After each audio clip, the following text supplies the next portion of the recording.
1 миллиондон ашык калк жашаган Бишкек шаарында бөлкө нан орточо 25 сомдон сатылат. Бул көрүнүш кымбатчылык учурунда шаардыктардын кыжырын келтирүүдө. Учурда Бишкек шаардык мэриясынын муниципалдык навайканасы иштебей турат. Бул боюнча аталган мекемеге байланышканыбызда пандемия учурунда жабылган бойдон ачылбай турганын айтышты.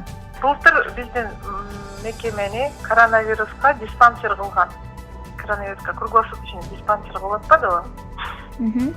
Вот ошондо токтогон, ошондон бери быйыл болсо эми ачабыз деп аракет кылып атабыз. 1 жыл мурда бөлкө нандын баасы 15 сом болсо, бүгүнкү күндө 25 сомдон жогору. Эгер навайкана иштесе, нан арзандап, элдин капчыгына ыңгайлуу болмок дешет шаар тургундары. Бизде азыркы учурда мамлекетте чоң пекарнилар бар.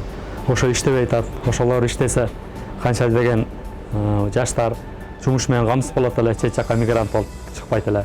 Анан ушундай нандар кымбат болуп атат. Мамлекет ушуга кичине шарт түзүп, баасын карап, пекарниларды иштетсе жакшы болот эле эле. Эл үчүн иштейм деп келген шаардык кеңештин депутаттары бул туурасында ойлонуп да коюшпаганы өкүндүрөт.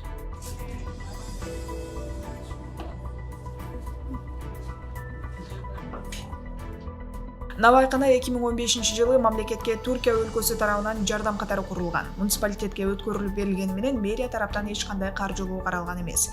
Бизде азыр каржы булак жок болгондуктан навайкана иштемек турсун, нандарды муниципалдык дүкөндөргө жеткирүүгө да мүмкүнчүлүк болбой турган учур, дейт навайкананын директору Адилет Куткелдиев.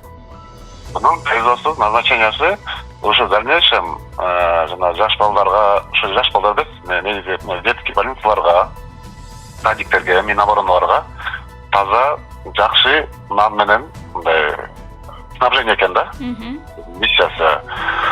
Анан бул салынгандан кийин вообще акчасы ноль да. Анан бир инвестор келип туруп акча берип, унуна мерип берди. Анан кийин ушинтип иштеп алып, унун дагы зарплата тийгизме бүтүп калат, жок болуп калат. Анан акча жок. Анан кийин берди маселе неге завод иштебейт экен? Маселе. Бир эле ошо маселе чечилсе, бул завод иштеп келет да. Муниципалдык предприятие болгону менен аты бар экен, бирок заты жок экен. Аны тендерге, мисалы, садикке сатайын десек, тендер экен. Частникке сатайын десек дагы анда бир тендер кылыш керек. Навайкана иштеп турганда күнүнө 4000 даана бөлкө нан чыгарып, 15 кишиден турган жумушчу топ иш алып барган.